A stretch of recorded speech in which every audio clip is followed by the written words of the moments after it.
Good afternoon and welcome to the Economic Vitality Committee's October 22nd meeting. I note for the record that we have a quorum.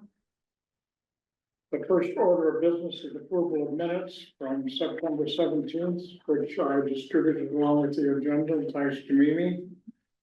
If there are no additions or corrections, I make a motion to, as written. Second motion. Okay, moved by Greg and seconded by Tom. Is there any further discussion? Seeing none, all those in favor, aye. Aye. Any opposed? Okay, minutes are approved as submitted. Goal setting, we have three items under goal setting. I'd like to see if we can either move them along or move them off, one of the two. So Greg, you kind of took the lead on the first one, which is the meals tax and stuff. I don't think we got. It's not popular by anybody, truth.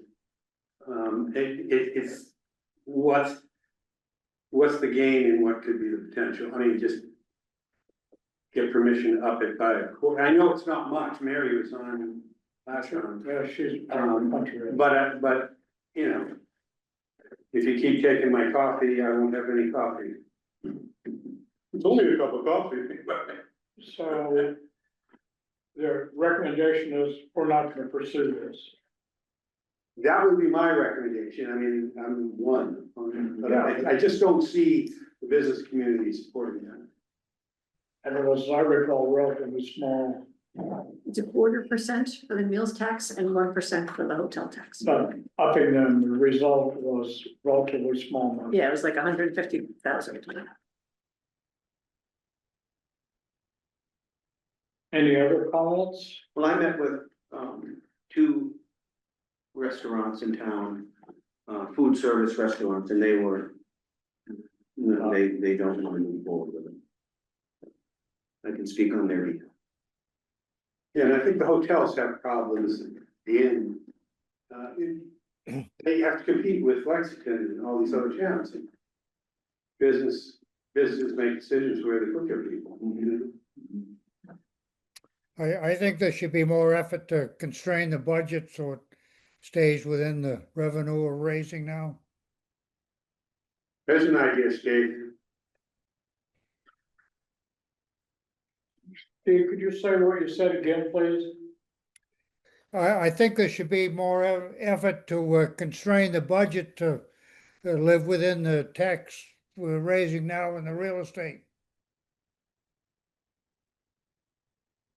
Yeah, the select board is put forward a letter at their last meeting.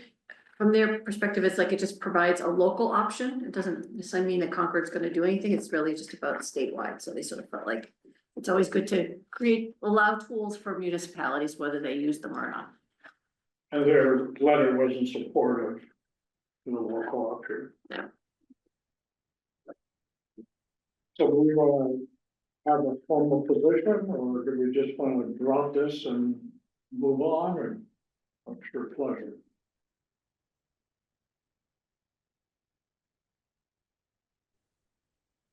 I don't know, I mean, I'm 115. I don't know whether we want to come out and send a letter against it. I think staying silent on it, save our ammo for when my kids. They've already agreed in one new, you wouldn't have to be a fool to know that that's what they were going to do. They say, well, give us the alternative, give us the option. And we know that's kind of like, So that's my point. 14-year-old state. My position is, I don't want to do anything now. If in fact they decide to take advantage of the option, then I think That's when Then it makes we need sense. to- We want to voice our we don't opinion just at that vote on point, yeah. it. Any other points of view about that? Okay. Advancing the beer garden zoning change. Maybe when you and I met, you kind of summarized what the issues were around that. Do you think you could repeat that for the committee? Sure. So folks probably know that Wright Tavern's been doing a beer garden, which brought up the issue that Concord doesn't actually have any provisions that specifically talk about beer gardens. In the zoning, there's a very vague thing that sounds very old timey of like fairs and flea markets and that sort of thing, but doesn't talk about beer gardens, doesn't talk about kind of special events. Kind of how the building, how the zoning code gets interpreted is like, if it doesn't get spelled out, that means no. So up to now, they've been saying yes, but it's sort of it's a vague area and it would be helpful to be a little more clear on that to make it specific. So there's two things. One is specifically calling out that beer gardens are okay as an accessory use. I did some research, some other communities, you allow it in very specific areas. So for example, in Rockland, they did it specifically as part of their MBTA communities. But other folks just kind of included in there.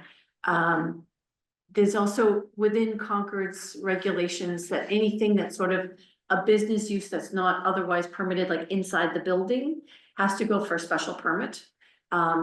So that sometimes kind of creates a hurdle for activities. So for example, like the Concord Museum wanted to do a little fundraiser on their lawn and they had to go through a special permit. There's some reasons to do that, but we don't have a sense of scale, like anything, even if you had like 10 people over, like you'd have to go for a special permit. So that's another part that we might want to look at. So those two things there's two zoning parts that we maybe want to look at.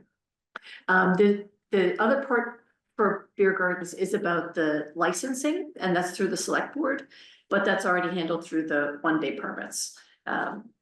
So that's all handled. That's really about the zoning issue. So liquor itself isn't an issue. We already have a process that works. But there is a limit of one per month or 12 per year, so of the liquor, one in liquor license. So I mean, that's not been a constraint for us, and 12 is a lot, it could be a lot.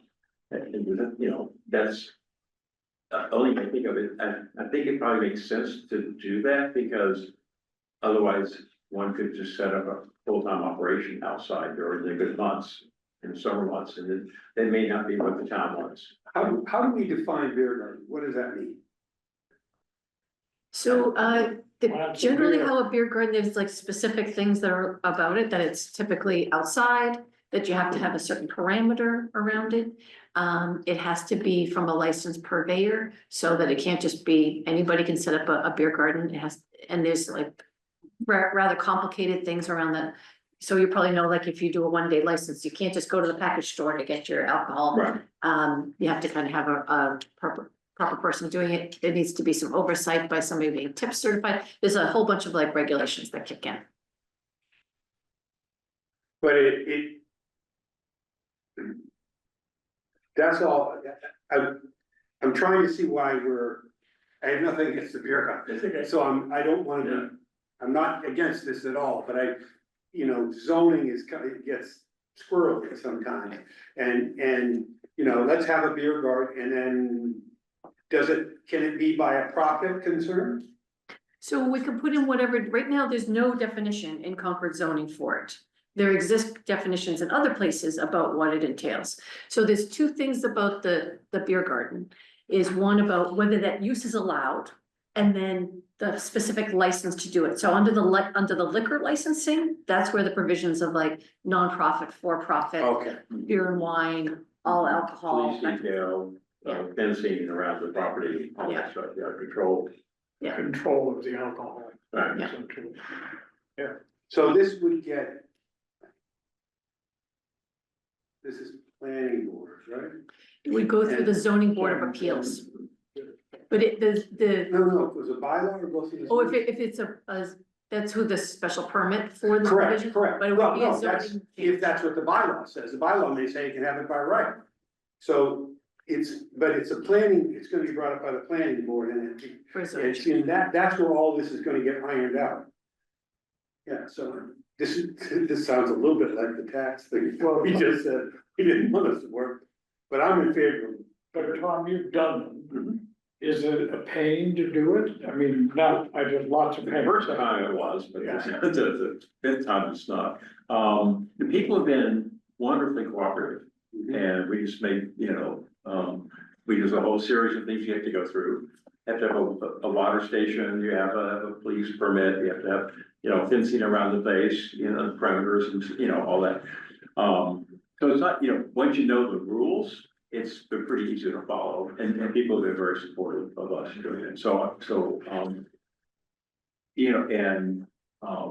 we've actually sold more than just beers, we've also sold, mixed drinks, wine and sangria and stuff like that. We don't serve mixed drinks like gin and tonic, it's not that kind of stuff, there'll be, other kinds of things, but they're more signature kind of drinks. And we're looking in that's really not selling very much, but the beer and wine, it's like that, is the thing of other popular people.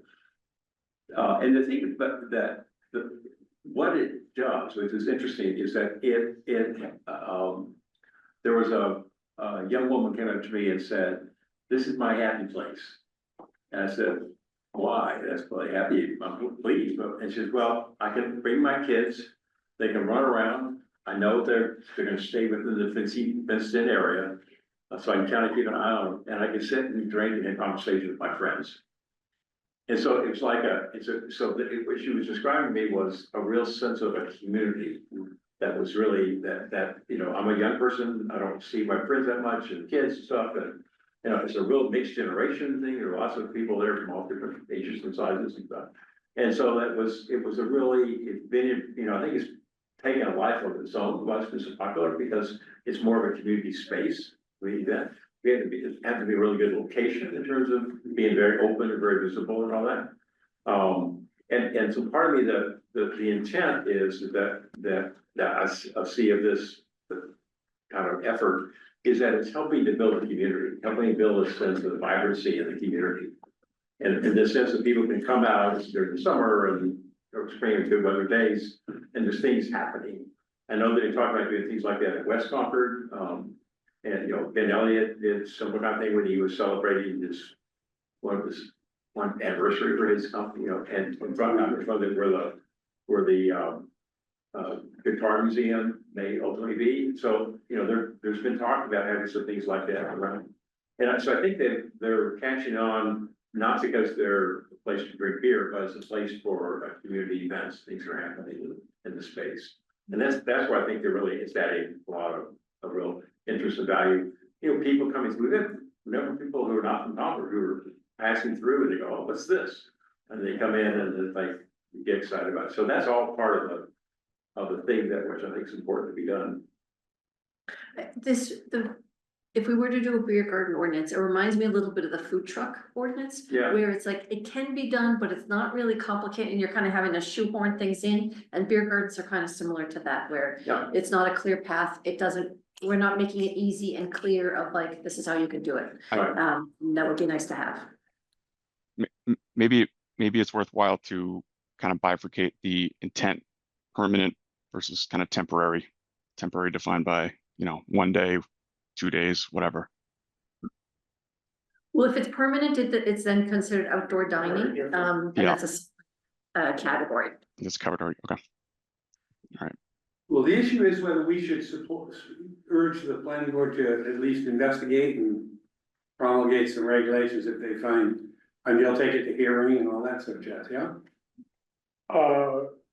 We can talk to them about it, whether or not they decide to pursue it. Well, that's totally different. Is their prerogative, and you recall last year when we were doing the ones that we did, they were able to sponsor it, to get it on the warrant, but they weren't the proponent of it.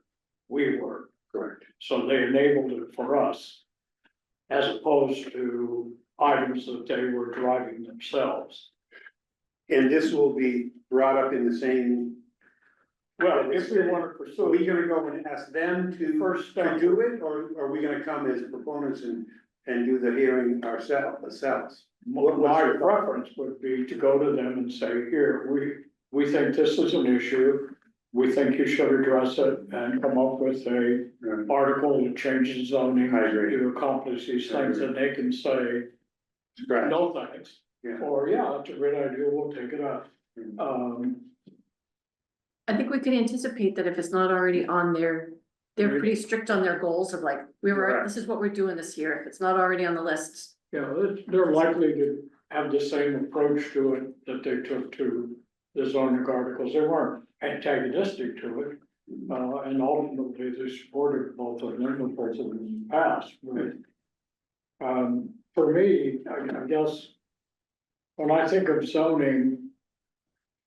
I'm asking myself the question, are we trying to enable something? Or are we trying to get out of the way of something? Are people trying to do this and they're going, oh my God, we can't Right. possibly do that here? Or it's Is it just, doable right now and we can is it support it? doable and we just like to codify it and streamline it so it's easier to do? So that's, I think right now, the Right Tavern's the only one doing a beer garden, and I think it's because they're kind of a special case. It came up under the 250th. I think if it was anybody well, else. we've got an advocate too, I mean, strong on vote. so. Yeah, but I think there's not been other folks that have been able to do a beer garden. So And have one to two, Jennifer Oh. Sherman has been looking to try to open one, to do one regularly. The one that Saltbox was. It was a little convoluted. I think staff feel uncomfortable because there's not clarity around it. Mhm. We're not on solid ground. Do you want to say something, Beth? Yeah, I was just gonna say, when I think about things like that, in terms of our role as an EBC, I look at our scope. And one of the things is to encourage, we're trying to help the community. And this is something that we've heard from a number of people that they like to see. They've had, like, to Tom's point, this person is it's a family gathering. It is building community. It is building revenue streams. So I think it is in our lane, and whether the planning board is willing to be the handhold it or not, I still think it comes under our committee. It fulfills one of the goals of this committee, which is to increase the economic vitality of our centers. Yeah, I agree with that. yeah, I don't have any problem with that. My problem goes back to the question I asked Tom earlier, is there serious impediments to it now, or is it just the normal kind of? Well, I'm curious of the people who wanted to and couldn't, because we've kind of found a way, and maybe some ways where this came really as a 250 and it was so successful, we basically stayed within the boundaries of that model. We haven't tried to do anything beyond that, and so maybe it'd be more interesting for us or for the ZBA to look at ways that we could encourage it in West Concord and other places. And do they have to have a property that's contiguous to where your establishment is, or can it cross the road, things like that was one of the issues I think they had at Saltbox. Yeah, and that was a licensing issue. Right. There are many issues Yeah. on Saltbox, Right. but the one foundational one that nixes everybody is it doesn't say in the zoning that you can do it. Right, And if it's not in the zoning, it's not supposed to happen. right. That's what to change it around, so look it around and say, what are the ways to enable it to happen, So if it makes sense. would it be so simple as simply inserting the word beer garden? Potentially. Yeah, like right now we have to kind of sort of see like, okay, if that's what we're gonna wanna do, is that we wanna say beer gardens and be on this. If we could follow best practices and sort of similar with like the food trucks, is there was, Right, we inserted a little thing and then we created a process of like how you actually would apply for it, and it's kind of clear for staff, and we make it pretty easy of like, that's why we're having. People are able to, both the vendors and the public know how to do it. Right now, it's just all convoluted. And other comments?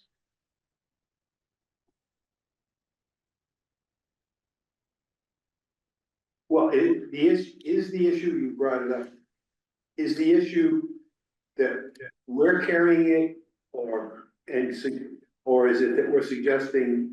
And the planning board seems to have their annual goals, so I think you'd be looking at a year delay. Or do we ask the planning board? It seems to me zoning articles brought up by the planning board you did a great job, by the way, and we got it through. But had the planning board presented that, it might have gone more easily. Well, their parking article failed. Hmm? Their parking article failed. That's, yeah, but, Well, I think, I mean, do we try to draw up the rules and regs and hand them to the planning board and say, would you put in an article this way? Or are we once again gonna be Article 41, 42, 43? I don't know. again, I think the approach would be, probably the first thing would be sit down with the town planner. Explain to her what we have up our concern. And hear what she's got to say, which could be, oh, well, let's see how we could do that, or get out of here, I'm busy. I don't mean that against Elizabeth, but I mean. No, Kind of thing. I assume they are. And if, in either event, I suspect that what you would say is, well, if you guys wanna come to the planning board and discuss this with them and see if you can get their support, please do. I'm pretty sure that's what they would say, and then we would just have to see whether the planning board would wanna take this on or not. So I think it's very similar to our parking one. I'm happy to go meet with Elizabeth and get the process started and see what she's got to say for herself. There are lots of options, I think you could go, we could meet with them, they could create a special study team between the two groups, you could pass it back to us and say, why don't you guys come up with something and then look with, I mean, lots of choices, and maybe that's the step would be to have that conversation and determine if there's any interest, and if so, what might be the right pathway to. I think that's pursue the it. first step. I think maybe Mimi, you and I could sit down and kind of try to draft something, so we're just not Yeah. shooting the breeze. Yeah. When we go to meet, and instead of meeting up with Elizabeth and then come back to this committee and with. Yeah, we don't have a great deal of time. Well, We got time, but we can't. we can't settle around, we gotta get on with it. And I know the planning board's got a big agenda this year but, okay, so I'll do that. Are we gonna do a formal vote or anything? I think not, I don't think we need to yet, let's get some more information, and when we have to take action. You know, we're going to draft or we're going to present, then I think we need some more formal input from the committee. Unless somebody has a, anybody here, nobody's spoken. Okay, thank you. I think it's putting bets in. Sewer improvement fee exemptions, you wanna give us a quick highlight? Sure, and Steve was part of the subcommittee with Mark. So folks might remember sewer improvement fees is sort of one of the top things that folks had been concerned about. I did an analysis sort of looking at how often does this kick in, who does it kick in on?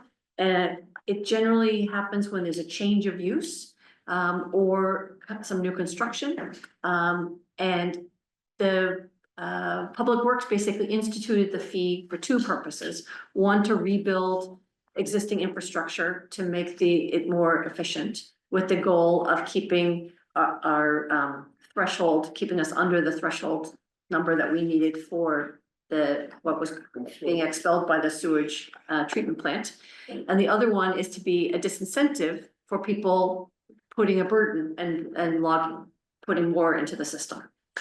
And for the most part, a lot that ends up, the fee gets paid by folks that are like adding extensions onto their house. There's like a modest, it ends up being about $4,000 if you're putting a new bedroom to put onto the building.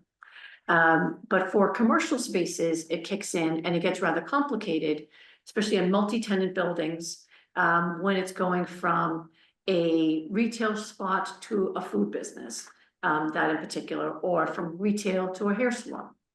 And folks maybe remember the infamous Bubbletree store that was gonna go in, that has happened continually, especially when it's a small space. So, because any food business automatically triggers a 1,500 gallon minimum, which is an expensive undertaking. So you can be looking at a $40,000 bill to open up a small food business. Even if you've got 100% disposable items, that's what the fee is. It's kicked in, it's happened again. There's a spot here in Concord Center that's been in a long time office, and somebody's wanting to do called a dry pedicure. So basically, they're gonna do manicures and pedicures, and if anybody's gone for a manicure or pedicure, like literally, it's just you're putting your hands in a little water. There is cleaning of the stuff, but it's not a huge burden.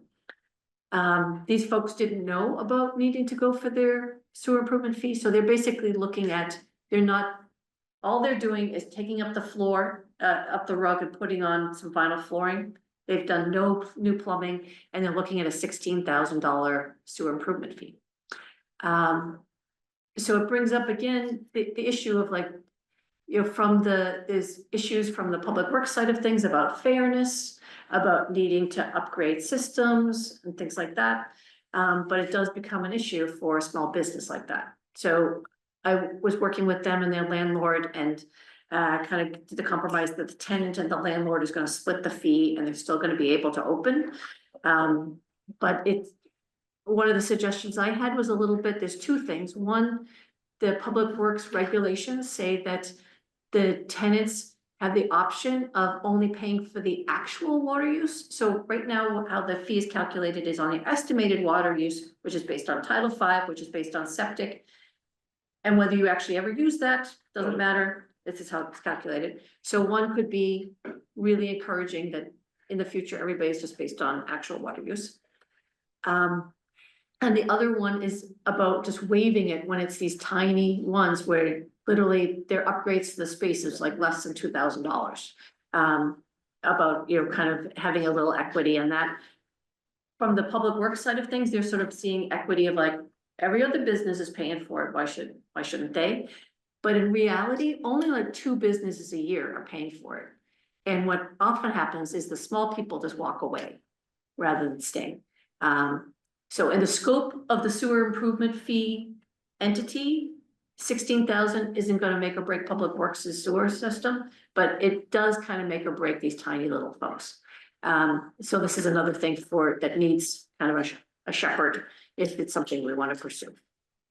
Is there any talk or continued talk, because I know it has been going on, about not requiring it day one to spread it over X? That there would be a lien in effect, somehow, and you pay it off over some span of Yeah. time. So Public Works isn't willing to do that because they used to do that, and when I went through the records, I could see where they had done that, and then people basically left them high and dry. And they're like, we're not a collections agency, it just. Well, no, but not to interrupt, but that's why I said you put a lien on in the registry, and the owner of that building is not walking away. And if they do, we have a building, that's pretty valuable. Yeah, but when there's a changeover of this, it's actually on the tenant rather than the property owner, even though the property owner gets the benefit, it's the tenant that's paying the fee. I realize, but I realize, but that could be said for almost anything in the sense that the tenant, the landlord knows, okay, Joe's Donuts is coming in and they're gonna owe 50 grand. And then in the lease, everything is on the tenant. But if you want that tenant who can't pay the 50 grand, then you allow it. I mean, we do that, when I was on Public Works, we did that for people that owe water bills, we did that for water extensions, we did that for a whole bunch of things to the citizenry in their houses. We fixed up, the roads over in White Pond, and there was a small fee that it didn't amount to much, but it was like $2,000 a house, it was so much of your frontage. And most people just paid it, but you were allowed to put a lien on it. I mean, I don't know, it seems to me you get your money and give a break to the business, the small business. You know, Yeah, that's not been something I've seen. Different between residential and commercial, as you illustrated, is one, if I'm the owner of the house, I'm gonna get the benefit and I'm gonna have the lien put on my property. But if it's a commercial property and Glenn is the tenant and you're the owner, I'm getting his rent, that's my benefit, I'm benefiting from him getting that sewer. yeah, and would you be happy with a lien on your property? If he's paying enough rent, you're done too. But if I didn't pay it, if I didn't pay You pay the rent, you're the one who eats it for the living. That's right, but I have the sewer. Steve wants to chime in here. Dave, chime in. After you unmute yourself.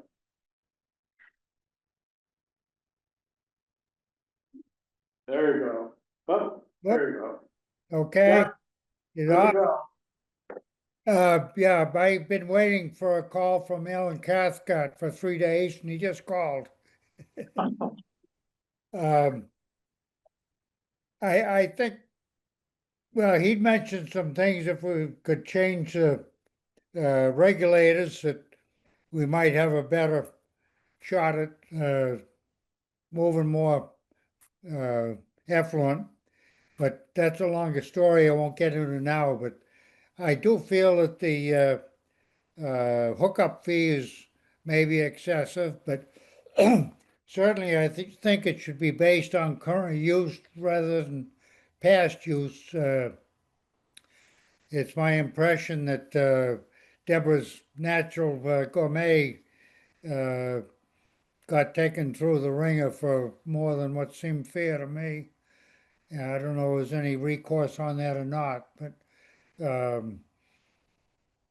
of course, I'm on my own private system and I pay through the nose to keep that going, so I don't feel it should be free to everybody because it is a cost, especially in restaurants when you're dealing with a certain amount of grease that you can't keep out completely. And that raises the cost of maintaining a system and does for the town too, I think. But I think there could be some moderation, I guess, to simplify it. Maybe you talked about, estimated use is what they're currently using. No, we have the estimated use based on Title V, which is the regulations for septic. Septic system, and that's just migrated into, by law, it's migrated or just by practice? It's by practice, but I looked at lots of other communities and it's a standard practice. People use this kind of as the industry standard for calculations. By And policy. it's traditionally not in line with actual use. Yeah, Right. It seems to me, and this is kind of trying to learn about all this work and how this works, but there's one about what is the right fee and the right fee structure, what's the criteria and levels that are appropriate to whatever, entity you're talking about. And the second question is like, how is it paid? And other different ways that you can accommodate the people that ultimately we want people to not be discouraged from starting a business because of some of these crazy fees that were developed over some period of time. And I think, and I need to understand a little bit more, but where, with the change of use in the right tavern, we're looking at a fee initially based on some assumptions that aren't accurate about what we're doing. People are doing their job, but it's not, they're applying the rules as they are. Gave us a bill of $85,000. 85,000? Yeah, and I need to know more about the numbers, but kind of where it came from. But it's appealable, and so we're obviously pursuing that. But then the question is, because it was based on an assumption that we're of a volume activity that we're not even near actually be the reality. well, that So, sounds like Beth's issue of Title V versus actual. yeah, it's the interpretation of that and the kind of, so I'm not here to complain about that. I'm just trying to give kind of an example of the basis on which I'll call the tiers are established. And I do think, we need to find ways of funding upgrading the sewer system. And what portion of that's gonna be coming from the businesses that are using it, both past, present, and future. We can't change the past. I'm sorry, but it doesn't mean we have to keep it because we did it in the past. And I think that's the one thing that's important to think about what's necessary. I don't have any answers to it. I'm just thinking about how I see the issues. And maybe in the sequencing is first look at the tiers that are applied and what the regulations are that are applied and what does that mean? And then the second question is perhaps looking at alternative ways for funding that and making sure there's a payment. So you agree to a certain amount of money and you're gonna pay it, or you have to pay it up front before we give you a license. we can spread that out over a 5-year period or some agreement, with interest rate and all that stuff. So, I mean, there's a lot of different ways you could approach that. So what's our path forward? Sounds to me like this is an issue. Yeah, I think if we're advocating for businesses, particularly small businesses and economic vitality, this is low hanging fruit. So I do think we should endeavor to be fair. So that's kind of a non-answer, but Yeah, But it sounds to me that it needs to be kind of examined and maybe some more Yeah. to us about what are the current regulations and what are they for what? Do they seem reasonable? Make some considerations, so approach each discussions. does Alan have somebody who deals with this directly as part of their job? So Giovanni from the water department is the primary person. So they have presented to the EVC before, which was a while back. It was really helpful, Tom, of how you kind of laid out like the two Okay. issues. Good. And there had been, Mark and Stephen were on like a subcommittee. And kind of, we didn't pursue it then, just, so it's a question of like, okay, do we want to revisit it or? And we didn't pursue, predates me, so we didn't pursue it because, I'm not quite sure. well, perhaps we could ask, him to come back and talk to us about it again. Okay. That seems like a reasonable thing to do. Mhm. It does bring up if with the new wastewater treatment, that'll be expanded, and I know they had kind of worked out of like, well, if they do the current rules for that, the cost to hook up to that new entity will be kind of completely out of scale. So it might be worth kind of revisiting that. Good question. Okay, so I will invite him to come talk to us. All right, Sounds good. all right, next, And can I just, on this, is it, somebody comes and talks to us, it's sort of a, one person comes in and talks to 8 or 9 of us. And there's, aside from the minutes of our meeting, there's anything formal. At some point, would that lead to a letter from us to Public Works, CCing, planning and select board and everything, just as to what we think about what's going on and the solutions that they're working on? I mean, I'm not, it just seems like we ought to overtly be in favor of resolving this, rather than be just receivers of Oh, yeah. some information, and then we say, well, we know more about it than we used to. Yeah. Right. well, I think the purpose of having you come visit is to help inform us so that we can then As a goal, more, Yeah. yeah, not more appropriately, but yeah, I just wanna make it perfectly clear, that wouldn't end, that's not the end of that's not the end of the No. discussion. That would be aimed at bringing us up to speed, maybe stuff we don't know. They're already thinking about it, tell us to drop dead or not. Right. Whatever it is, and then see if we can come up with some proposed solutions and see what happens. Okay, update. Beth, Stuart and Tom, I don't know who's in charge here, but whomever is, start talking. So I'll take the lead and say we have not had time to connect in the last few weeks. Our apologies. October sort of took a run at me anyway. And so Stuart and I just worked at some dates that we will meet next week, and I'll circle back with Tom after the meeting and we will have a report for the next meeting, and our apologies. Just as, if that's fine, Beth, do you know Toomey? Yes. He's the cultural council, and at the chair's breakfast last Wednesday. They're thinking about, they mentioned economic vitality, which I've never heard before from, the cultural folks. And talking about doing some panel discussion, so you guys might want to reach out to them and see if we could somehow co-sponsor, if that, if that still has some legs after you guys look at it. That'd be a great. If we could do It something. does, yeah.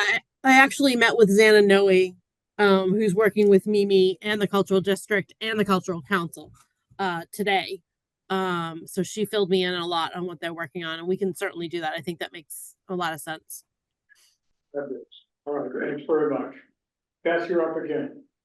Um, so, so October 1st, when the government shut down, that put Concord in the dangerous position of not being able to meet and greet visitors from all over the world. October being our largest month of visitors. So by noon that day, I had stood up a temporary visitor center with a tent, a table, and my staff at the North Bridge. And we manned the temporary visitor center in addition to our regular visitor center for 2 weeks. We served over 10,000 visitors, very happy to have us. So it was a lot. I was really grateful for knowing what to do ahead of time because I've done it in Salem during the last government shutdown. So we were able to really quickly rally all of my staff, and the director of the Friends group for the national park was really helpful in getting me some volunteers to work the second week alongside my staff. So we have stopped hosting the booth, but we continued to pay for portable restrooms through November 3rd. So that the buses, the staff of the Robbins House that have no other restroom facilities, will have those through the 3rd. And we also installed an A-frame sign up there that says, we're open downtown, we can help, here's a QR code, stop by, shop, eat. And what we found was that the Robbins House saw unprecedented numbers of visitors, and downtown restaurants were up pretty much universally. And we sort of led us to, there's been quite a few requests to continue doing that at some level, to provide that level of concierge service on a more regular basis up at the North Bridge.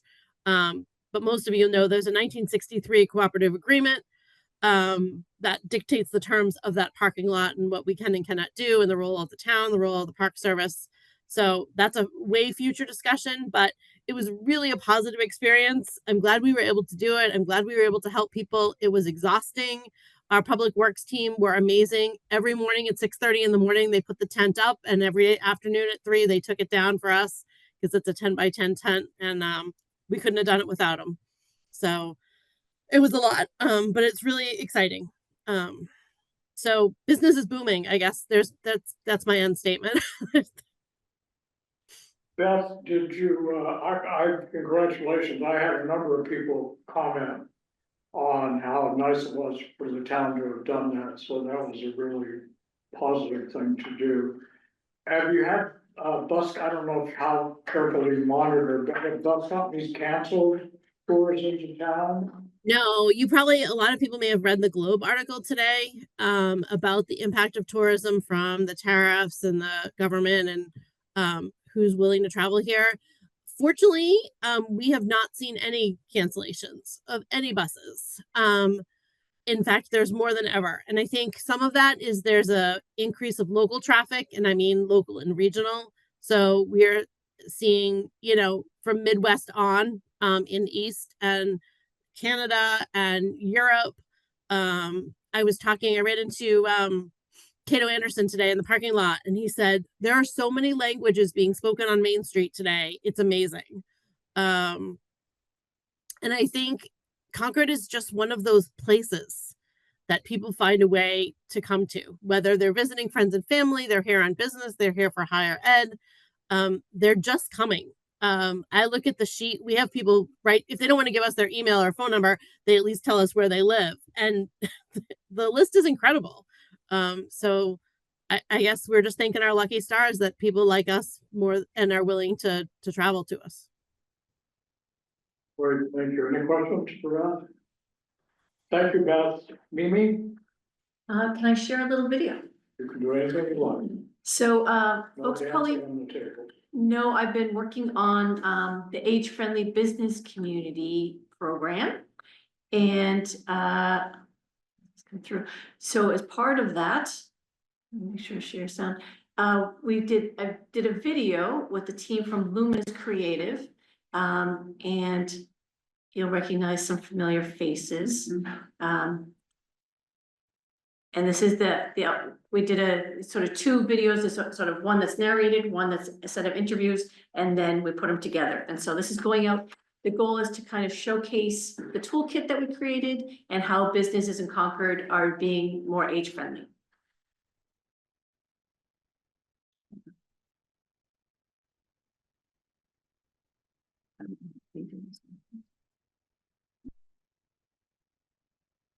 I can't think of what there is not to like about Concord. It is a charming place with wonderful people.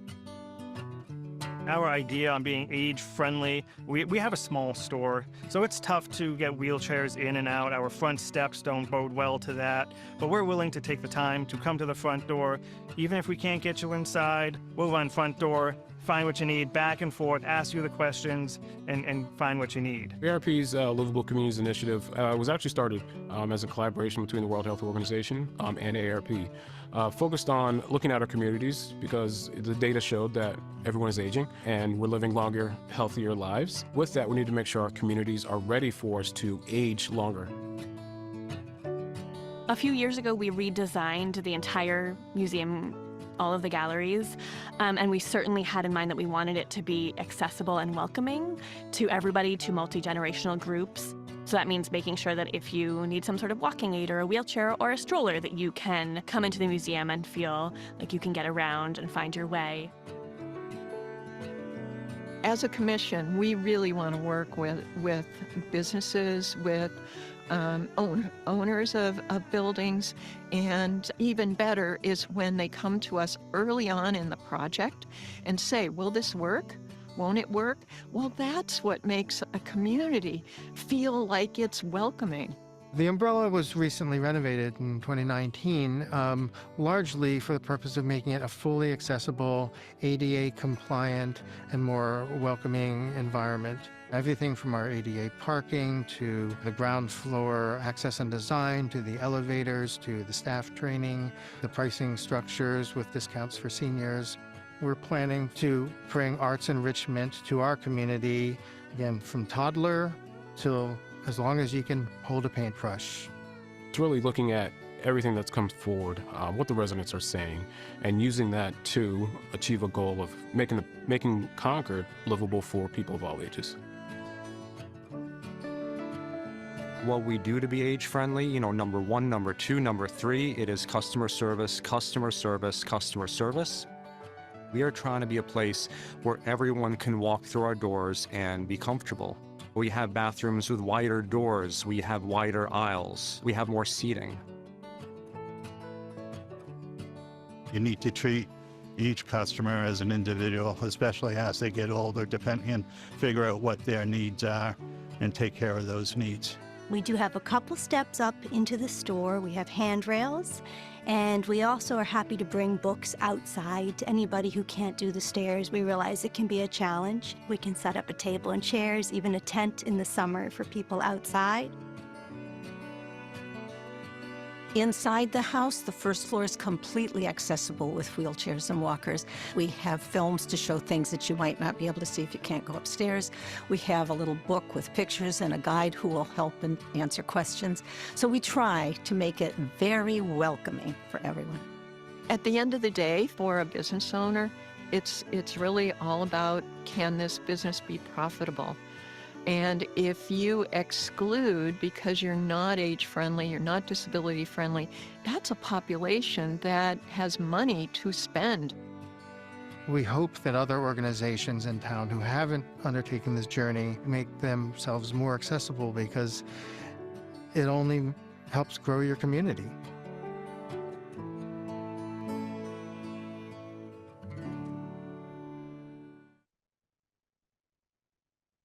Thank you. Great project. Yeah, so super excited about that. Where to go?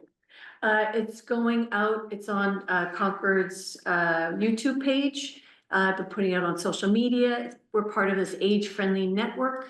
It's on the town website for our age-friendly program. There's these other age-friendly networks, both through AARP, but also through the state. It's on Metropolitan Area Planning Council's website.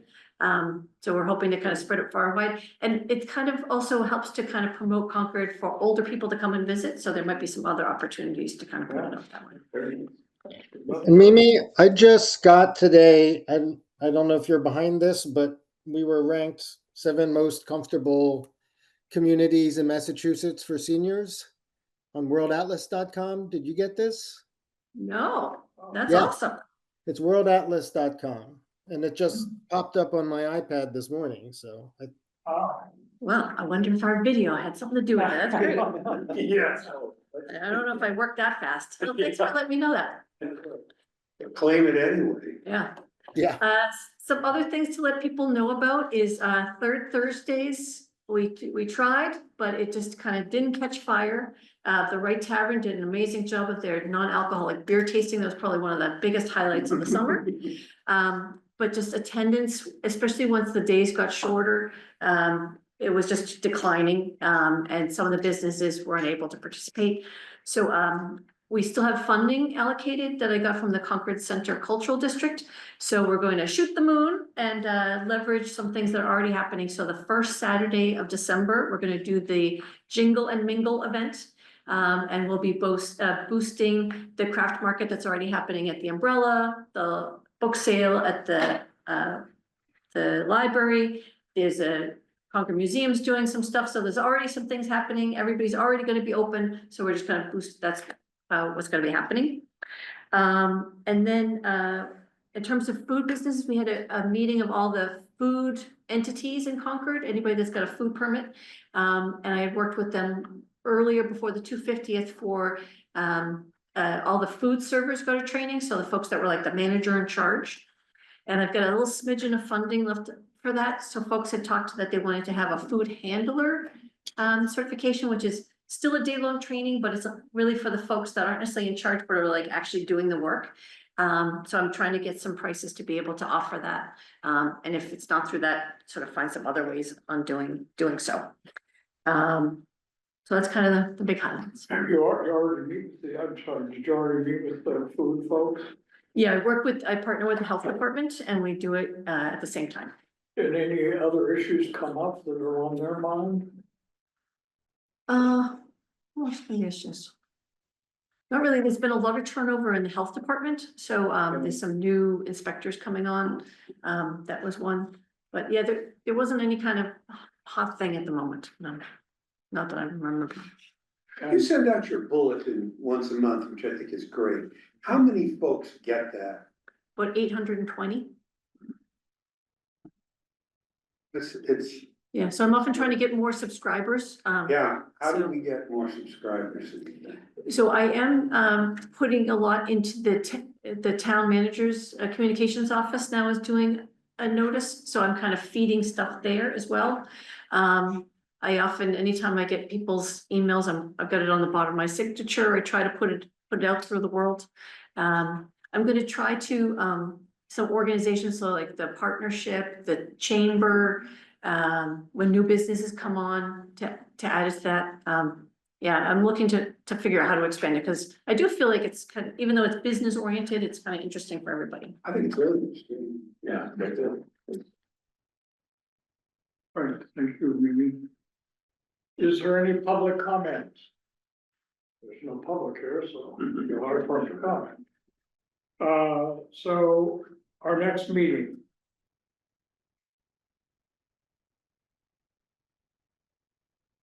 How does the 19th sound? I don't think we want to do it later because our meeting, Wednesday before Thanksgiving. November 19th is a Wednesday at 4:30. Mimi, will you get us?